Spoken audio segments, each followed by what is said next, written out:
अभी हमारे बीच में उपस्थित हैं आदरणीय सबरस मुर्सानी जी, जो राष्ट्रीय हास्य कवि हैं और आज की इस सभा के सभापति भी हैं। आदरणीय मुर्सानी जी से मेरा आग्रह कि 5-10 मिनट के लिए हमें जरा गुदगुदा दें। आदरणीय मुर्सानी जी आए, जोरदार तालियों से स्वागत, जोरदार क्लैपिंग। अपने आगंतुकों से भी कहूंगा तालियां बजाओ, जोड़ों के दर्द मिटाओ।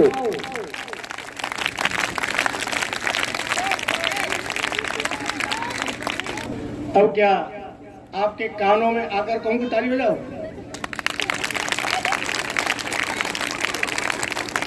धन्यवाद, बहुत अच्छा। देखो, मैं ताली बजाने के लिए कहता नहीं बार बार, क्योंकि ताली बजाने से नुकसान भी होता है। मैं दिल्ली में गया एक कवि सम्मेलन में, तो मैंने श्रोताओं से कहा तो ऊपर हाथ उठा के तालियां बजाएं जोर से, ऊपर हाथ उठा के। तो 15-20 श्रोताओं की यहाँ से उधड़ गई। तो मैं नुकसान नहीं कराना चाहता किसी का, इसलिए मैंने एक कोड वर्ड बनाया है। जब मैं ऐसे करूं समझ लो तुम्हें ताली बजानी है। अच्छा, एक बार रिहर्सल करते हैं। थैंक यू, बहुत अच्छा। देखो, मैं हास्य का कवि हूं।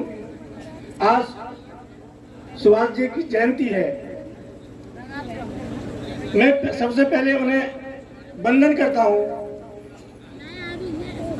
इनका जन्म दिवस सुभाष चंद्र बोस जी का ऐसे समय पर हुआ, ये ठंडा मौसम था और ये रिमझिम फुहारें पड़ रही थी, ठंडी हवा चल रही थी। कितने अच्छे मौसम में सुभाष चंद्र बोस जी का जन्म दिवस हुआ। एक मेरा भी जन्म दिवस हुआ। गर्मी पड़ रही थी, जून का महीना था, कुत्ते भौंक रहे थे, गधे रेंग रहे थे, नेता वोट मांग रहे थे। उस समय मेरा जन्म हुआ। अब मेरा जब जन्म हुआ तो मेरी पत्नी बोली, देखो जी तुम्हारा जन्म दिवस है, शुभकामनाएं दे दूं? मैंने कहा दे शुभकामनाएं। तो पत्नी ने मुझे शुभकामनाएं दी। अच्छा, पत्नी ऐसे शुभकामनाएं देती है जैसे गंगा मैया में जब तक पानी रहे, मेरे सजना तेरी जिंदगानी रहे, ऐसे शुभकामनाएं देती है। तो मेरी पत्नी मुझसे बोली, सुनो मेरी शुभकामनाएं। मैंने कहा सुनाओ। बोली, जब तक जमुना मैया में पानी रहे, तब तक मेरा पति सबरस मुर्सानी रहे। तो मैंने कहा ये तेरी शुभकामनाएं अच्छी नहीं है। बोली क्यों? मैंने कहा गर्मी में तो जमुना जी सूख जाती है, एक बूंद पानी नहीं रहता, उस समय तो मैं मर जाऊंगा। और वर्षा ऋतु आती है, फिर पानी आता है। तो ये हमने नदियों को जगह जगह बांध बना लिया, रोक लिया। तो मैंने कहा ये शुभकामनाएं अच्छी नहीं है, मैं गर्मी मर जाऊंगा, बरसात में जिंदा हो जाऊंगा, ये भी शुभकामनाएं कोई? बोली ऐसी देती हैं कि दुनिया में जब तक ये जल रहे, मेरा पति रामफल रहे। अब उसका जन्म दिवस आया मेरी पत्नी का, तो मैंने कहा मैं तुझे शुभकामनाएं दूं? बोली दो। मैंने कहा ऐसी शुभकामनाएं दूंगा, तू भी क्या याद करेगी? बोली जल्दी दो। तो मैंने पत्नी से कहा, दुनिया में जब तक नेता भ्रष्टता और महंगाई रहे, जब तक दुनिया में नेता भ्रष्टता और महंगाई रहे, तब तक दुनिया में मेरी लुगाई रहे।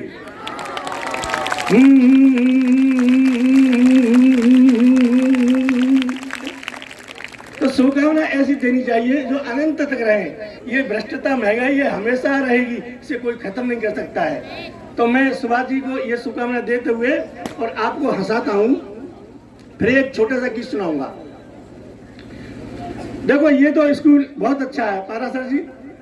संस्कार, शिक्षा, और हम पढ़ते थे जे वो इतना बेकार स्कूल, फटी हुई दीवारें, बैकग्राउंड कोई था ही नहीं वहां पर। ऐसे ऐसे मास्टर आते, दिन में रात में भैंस चराते, दिन में पढ़ाने आ जाते। तो वो समय था। मुझे याद आया इस विद्यालय को देख करके, रविकांत जी आपने वास्तव में बहुत अच्छा विद्यालय बना रखा है। मैं तो अपने मुर्सान में जाके कहूंगा कि पारासर जी के स्कूल में बच्चों को एडमिशन दो, बहुत अच्छा स्कूल है। ताली बजाओ अपने उस सम्मान में। तो जब मैं पढ़ने जाता था प्राइमरी स्कूल में, तो मैं इतना होशियार था, हेड मास्टर ने क्लास में से मेरा नाम काट दिया कि तू इतना होशियार कैसे हो गया है। बचपन में मेरे पिताजी मुझे विद्यालय में जमा करने के लिए ले गए। हेड मास्टर से बोले इसे जमा कर लो। हेड मास्टर ने मेरी तरफ देखा, फिर मेरे पिताजी की तरफ देखा, फिर मेरे पिताजी से पूछा, अच्छा ये बताओ ये किसका बच्चा है? तो मेरे पिताजी बोले आपका ये। अब मुझे बड़ी शर्म लगी, मैं अपने बाप का और मास्टर से कह रहे आपका। और मैंने शर्म से नीचे को गर्दन कर ली। हेडमास्टर मुस्कुराया, मेरी तरफ देखा और मुझसे बोला बताओ ये किसके पिताजी हैं? मैंने कहा आपके ही हैं। अब तो हेडमास्टर बोला ले जाओ, इसे मैं नहीं पढ़ा सकता, इसे तो कोई गधा ही पढ़ा सकता है। मेरे पिताजी बोले इसीलिए तो मैं तुम्हारे पास में लेके आया हूं। अब तो हेडमास्टर और गुस्सा हो गया, मुझसे बोला तू साइंस जानता है? मैंने कहा मास्टर जी जानता हूं साइंस। बोले एक सवाल बता। मैंने कहा पूछो। मास्टर ने मोमबत्ती जलाई और मुझसे बोला बता इस मोमबत्ती में प्रकाश कहां से आया? मैंने मोमबत्ती में फूंक मारी, बुझाई, मैं बोला बता ये प्रकाश कहां गया? मैंने कहा मास्टर जी ये प्रकाश जहां से आया है, जहां गया है, ये वहीं से आया था। तो मास्टर बोला तू गलत जवाब दे ले, मेरा भी नाम रतनलाल मास्टर नहीं, कल तेरी कॉपी पर 2 गोल गोल अंडे नहीं दिए तो। अच्छा इतिहास जानता है? मैंने कहा जानता हूं। बोले बता हिंदुस्तान की जनसंख्या क्यों बढ़ रही है? हिंदुस्तान की जनसंख्या क्यों बढ़ रही है? मैंने कहा मास्टर जी इसका तो तुम्हें ही पता होगा क्योंकि तुम ही शादीशुदा हो। भाई हम तो बच्चे हैं, हमें क्या पता, तुम मास्टर हो, तुम ही बता दो हिंदुस्तान की जनसंख्या क्यों बढ़ रही है। तो मास्टर बोला बेटा सुन मैं बताता हूं। मैंने कहा बताओ। बोले सुन, इस हिंदुस्तान में 1 मिनट के अंदर एक महिला एक बच्चे को जन्म दे रही है, समझे? इस हिंदुस्तान में 1 मिनट के अंदर एक महिला एक बच्चे को जन्म देती है। मैंने कहा मास्टर जी वो कौन सी महिला है जो 1 मिनट में एक बच्चे को जन्म दे रही है? क्या उस महिला को मुझे दिखाओगे? मास्टर बोला तेरी समझ में नहीं आ रहा है। तो मैंने कहा समझाओ। समझ बेटा, मेरा मतलब ये है जितनी देर में तू अपनी एक सांस खींचता है, जितनी देर में तू अपनी एक सांस खींचता है, उतनी देर में हिंदुस्तान में एक बच्चा पैदा हो जाता है। तो मैंने अपनी सांस रोक ली।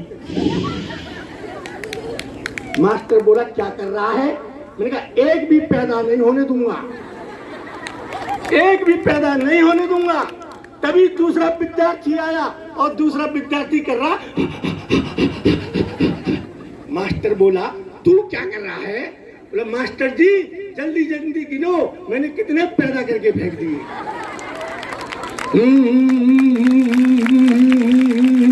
अब मास्टर गुस्सा में बोला तू गलत जवाब दे ले, मेरा भी नाम रतनलाल मास्टर नहीं, कल तेरी कॉपी पर 2 गोल गोल अंडे नहीं दिए तो। अच्छा ये बता जब हम मक्का भूनते हैं तो कढ़ाई में से मक्का के दाने क्यों उछटते हैं? मैंने कहा तू कढ़ाई में बैठकर देख, तुझे अपने आप पता लग जाएगा। मास्टर बोला तू गलत जवाब दे ले, मेरा भी नाम रतनलाल मास्टर नहीं, कल तेरी कॉपी पर 2 गोल गोल अंडे नहीं दिए तो। अच्छा अंत में एक सवाल और बता। मैंने कहा पूछो। बोले बता महिलाएं अपनी मांग में सिंदूर क्यों भरती हैं? महिलाएं अपनी मांग में सिंदूर क्यों भरती हैं? मैंने कहा मास्टर जी महिलाएं अपनी मांग में इसलिए सिंदूर भरती हैं लोगों को पता लग जाए इस प्लॉट की रजिस्ट्री हो चुकी है। अब मास्टर मुझसे बोला तू मुर्गा बन। मुझे मुर्गा बना दिया, एक डंडा मारा और मुझसे बोला बता तू कौन है? मैंने कहा मैं हूं मुर्गा। बोले कौन? मैंने कहा मुर्गा। बोले बता मैं कौन हूं? मैंने कहा तू मुर्गी। वो मास्टर बोला तेरे पास क्या प्रमाण है कि मैं मुर्गी हूं? मैंने कहा कल तू मेरी कॉपी पर 2 गोल गोल अंडे देगा। बात में बहुत अच्छा लगा। देखो पारा सर जी, मेरे मुरसान में एक प्राइमरी का मास्टर मेरे पास आया, मुझसे बोला सबरस जी छोटे छोटे बच्चों को स्कूल ले जाना फ्री, घर पहुंचाना फ्री, किताबें फ्री, वजीफा मिलता है, खाना फ्री भी, और फिर भी छोटे छोटे बच्चे स्कूल में पढ़ते नहीं हैं, बस्ता लेकर के और घर को भाग जाते हैं। तो मैंने कहा मास्टर तू मेरे पास क्यों आया? मुझसे बोला तुम कवि हो, बताओ क्यों भाग जाते हैं बच्चे? मैंने कहा तू अच्छी तरह नहीं पढ़ाता होगा। बोला चलो देखो मैं बहुत अच्छा पढ़ाता हूँ। मैं मास्टर के संग गया क्लास में, छोटे छोटे प्राइमरी के बच्चे बस्ता लेके बैठे, मास्टर ने चौक लिया और ब्लैक बोर्ड पर लिखा घर पर चल, सब चले गए। मैंने कहा मास्टर तू पढ़ाई ऐसे रहा है, घर पर चल तो घर नहीं जाएंगे तो कहाँ जाएंगे? बोला भाई साहब प्राइमरी में तो ऐसे ही बिना डंडा के बिना मात्रा के पढ़ाया जाता है। तो मैंने कहा चौक मुझे दे, मैं पढ़ाता हूँ। मैंने चौक लिया और ब्लैक बोर्ड पर लिखा आम खा। एक बच्चा बोला पहले ला। अब मैं इतना बड़ा कवि हो गया हूँ, रात को प्रोग्राम में जगता हूँ, फिर सोता हूँ सुबह देर तक, तो मेरी पत्नी मुझे ऐसे जगाती है जैसे प्राइमरी का मास्टर बिना डंडा के बिना मात्रा के और बच्चों को पढ़ाता है। मैं सोऊंगा पारा साहब तो सुबह देर में जगूंगा, उससे पहले आएगी और मुझे जगाएगी। सब रस उठो अब मत सो, नल पर चल भर कर जल बर्तन धो।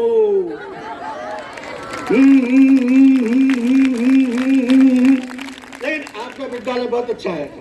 देखो बहन जी आप बहुत अच्छा ताली बजा रही हैं, बहुत अच्छा हंस रही हैं। पारा साहब मैं गया दिल्ली, एक बहन जी मेरे सामने बैठी कार्यक्रम में, मैंने खूब जोर लगाया इन्हें हंसाऊं, पर वो हंसा नहीं, कुत्ता बन के बैठी हूँ, हंसा नहीं वो।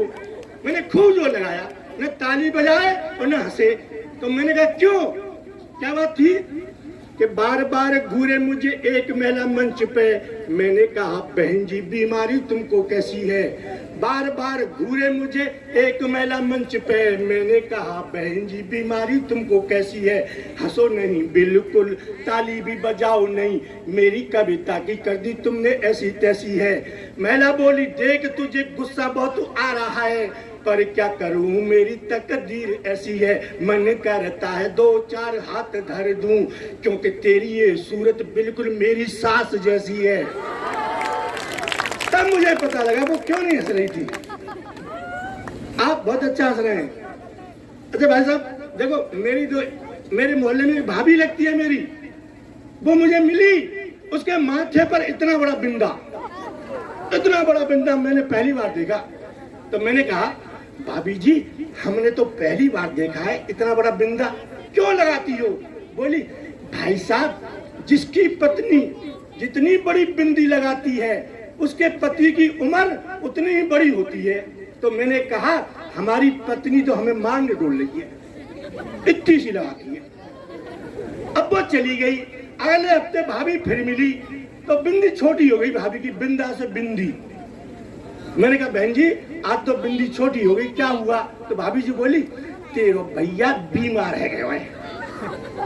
अब मुझे दुख हुआ कि भैया बीमार हो गया। भाभी चली गई, अगले हफ्ते भाभी फिर मिली और छोटी बिंदी ऐसी। तो मैंने कहा भाभी जी क्या हुआ? बोली तेरे भैया अस्पताल में चलो गो, अस्पताल गए तेरे भैया। मेरी आंखों में आंसू आ गए, भैया बीमार हो गया। मैं घर आ गया, अगले हफ्ते भाभी फिर मिली, इतनी छोटी सी बिंदी जैसे पेन से किसी ने पॉइंट लगा दिया। मैंने कहा भाभी जी क्या हुआ? बोली इमरजेंसी में भर्ती है, तेरा भैया इमरजेंसी में भर्ती हो गया। मेरी आंखों में आंसू आ गए, मैं घर को आया, अगले हफ्ते भाभी फिर मिली, इतना बड़ा बिंदा। मैंने कहा भाभी जी क्या हुआ? मैंने तो दूसरा ब्याह कर लो। अरे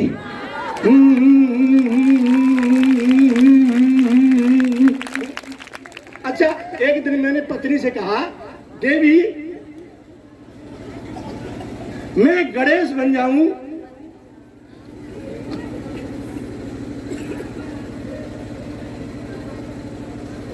देखिए ये बच्चों का स्कूल है, राजनीतिक मंच नहीं है, कोई जातिवाद ब्राह्मण जात समाज नेता वेता की मैं कुछ नहीं सुनाऊंगा, कब सम्मेलन सुना देते हैं। अब तो बच्चे हैं ना, इसलिए बच्चों की बात करता हूँ और एक दो गीत सुनाऊंगा, तब तक आपके अतिथि आ जाएंगे। तो मैंने पत्नी से कहा, देवी मैं गणेश बन जाऊं तो मेरे तो मजे आ जाए। पत्नी बोली कैसे? मैंने कहा तू मुझे सुबह सुबह जगाएगी, फिर मुझे नहलाएगी, फिर मुझे कपड़े पहनाएगी, फिर मेरी आरती करेगी, फिर मुझे भोग लगाएगी, रात को मुझे सुलाएगी, मेरे तो मजे ही मजे। पत्नी बोली तुम गणेश बन जाओ तो मेरे तो और भी मजे। मैंने कहा कैसे? बोली तुम्हें सुबह सुबह जगाऊंगी, फिर कपड़े पहनाऊंगी, फिर नहलाऊंगी, कपड़े पहनाऊंगी, फिर आरती करूंगी, फिर भोग लगाऊंगी, रात को सुलाऊंगी और जब आवेगा विसर्जन को देना जमुना जी में बहा के तुम्हें और नए गणेश जी लेके आऊंगी। बहुत अच्छा लग रहा है। वास्तव में मुझे तो ऐसा लग रहा है पूरा हिंदुस्तान मेरे सामने है। ये हिंदुस्तान है, पूरा हिंदुस्तान की जनसंख्या। ये बहन जी ये सब कारगिल की पहाड़ियां जैसे खड़े हुए हैं। बहुत अच्छा स्कूल है। अच्छा एक बात बताओ, एक दिन मैंने पत्नी से कहा, देवी मैं एक फिल्म बना रहा हूँ, तू हीरोइन बनेगी? पत्नी बोली बन रहा हूँ हीरोइन, पर क्या काम करना पड़ेगा? नहीं कुछ नहीं, वो नदी है ना, नदी में पानी में 3 घंटे तुम्हें खड़े रहना है, कैमरामैन तुम्हारी शूटिंग करेगा। बोली ये तो मैं कर लूंगी, पर ये बताओ तुम्हारी फिल्म का नाम क्या है? मैंने कहा मेरी फिल्म का नाम है गई भैंस पानी में। अब पत्नी कुप्पा होके घर बैठ गई, 4 दिन तक नहीं बोली मुझसे। 5वें दिन मेरे पास आई और बोली, देखो जी एक फिल्म बना रही हूँ, तुम हीरो बनोगे? मैंने कहा बनूंगा, क्या काम करना है? बोली कुछ नहीं, वो नदी है ना, नदी से घर, घर से नदी, नदी से घर, घर से नदी पे जाना है, कैमरामैन तुम्हारी शूटिंग करेगा। मैंने कहा कर लूंगा, पर ये बता तेरी फिल्म का नाम क्या है? बोली धोबी का कुत्ता घर का न घाट का।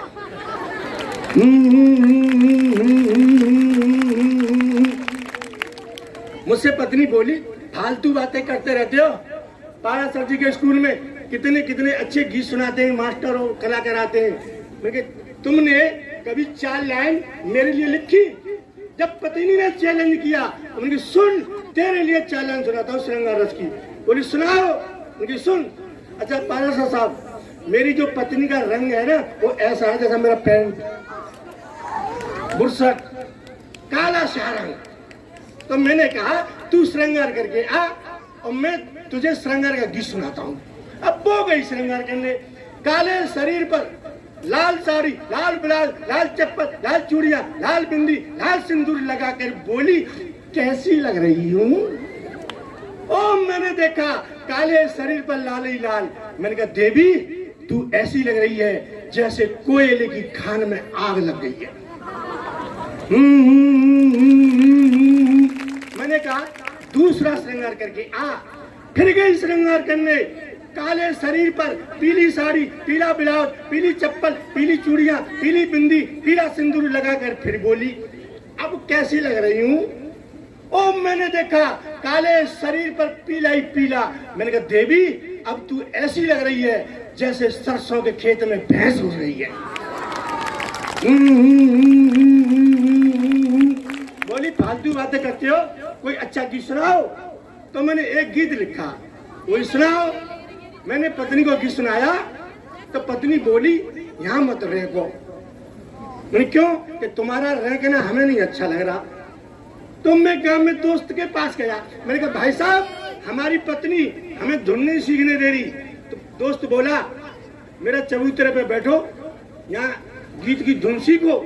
मैंने गांव में जाकर जैसे ही चबूतरे पर गीत गाया तो मेरे गीत को सुन करके पड़ोस की भैंस शुरू। अब मैं चुप, वो भैंसिया बिल्कुल चुप, मैं शुरू, भैंस फिर शुरू। ऐसे ही मुझ में और भैंस में आधा घंटा तक आदान प्रदान होता रहा। मैं चुप, भैंस चुप, मैं शुरू, भैंस शुरू। मुझे गुस्सा आया, मैं भैंस वाले के पास आया। मैंने कहा भाई साहब तुम्हारी भैंस भी क्या चीज है, हम शुरू तुम्हारी भैंस शुरू, हम चुप तुम्हारी भैंस चुप, आखिर बात क्या है? तो भैंस वाला बोला भाई साहब ये जो भैंस है ना तुम्हें अपना पड्डा समझ रही है। तब मुझे पता लगा मैं कितना अच्छा गाता हूँ। तो मैंने कहा ओए तेरी भैंस मुझे पड्डा नहीं समझ रही। तो बोले क्या समझ रही है? मैंने कहा तेरी भैंस संगीत दे रही है। बोले कैसे? मैंने कहा मैं गीत गाऊंगा तेरी भैंस संगीत देगी। बोले दिलवाओ। तो भैंस के सामने मैंने गीत गाया, हैरी जहाँ की प्रीत सदा मैं गीत वहाँ के गाता हूँ, भारत का रहने वाला हूँ, भारत की बात सुनाता हूँ। तो भैंस बोली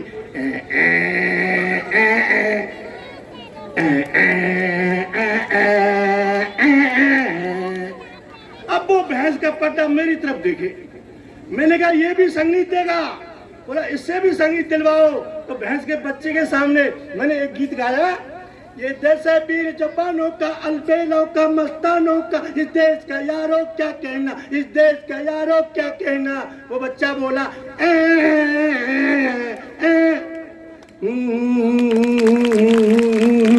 और हमारे देखिए अतिथि जी, मुख्य अतिथि जी हमारे बीच में आ रहे हैं। मैं फिर आपको देशभक्ति के गीत सुनाऊंगा, तब तक मैं एक आइटम और आपको सुना देता हूँ। सुने, आप सही टाइम से आए साहब, वो मैं ही जल्दी आ गया तो 2 घंटे यहाँ पर, टाइम तो अब हुआ आने का। अंत में आप देखें, सिर्फ आपको हंसाने के लिए मैं ये सुना रहा हूँ। देखो बच्चों मेरी तरफ देखो, मुझसे अच्छा यहाँ कोई नहीं है। देखें अच्छा पारा साहब, पारा सर जी हेलो, केवल 5 मिनट मेरी तरफ देखें, मैं अपना अंतिम संस्कार कर रहा हूँ। सुने, मेरा जो साला है ना वो साला हकला है, हकला। एक शब्द को 5 मिनट में बोलता है। जैसे ही साला कमरे में आया, मुझे देखा, मुझे देखते ही साला बोला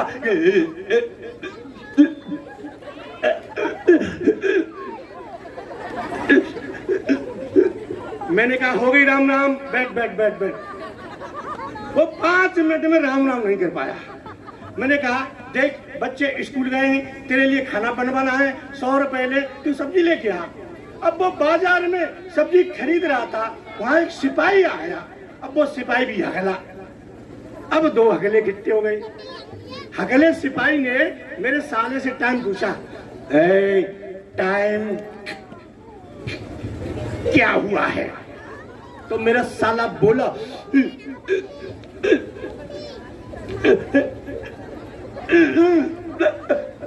पता नहीं है। वो सिपाही बोला मेरी नकल कर रहा है मेरी।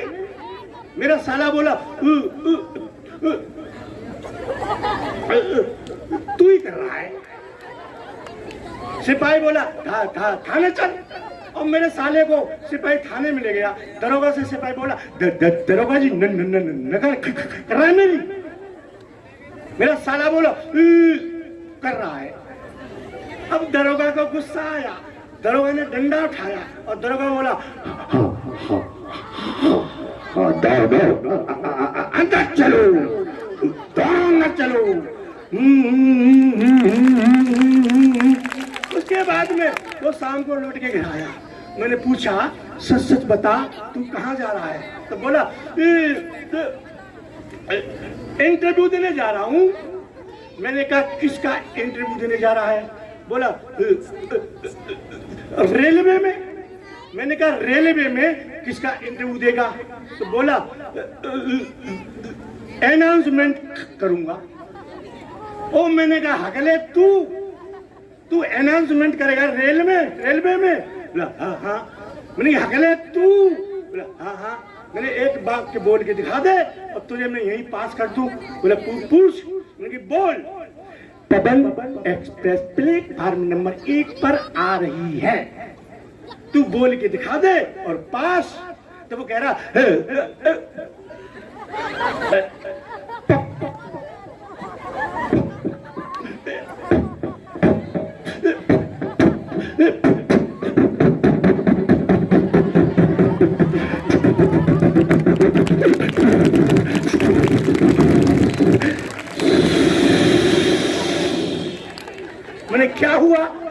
गई गई चलो आपने ठीक है सम्मान माना हुआ। मैं दूसरी बार आपको फिर गीत सुनाऊंगा। थैंक यू, धन्यवाद।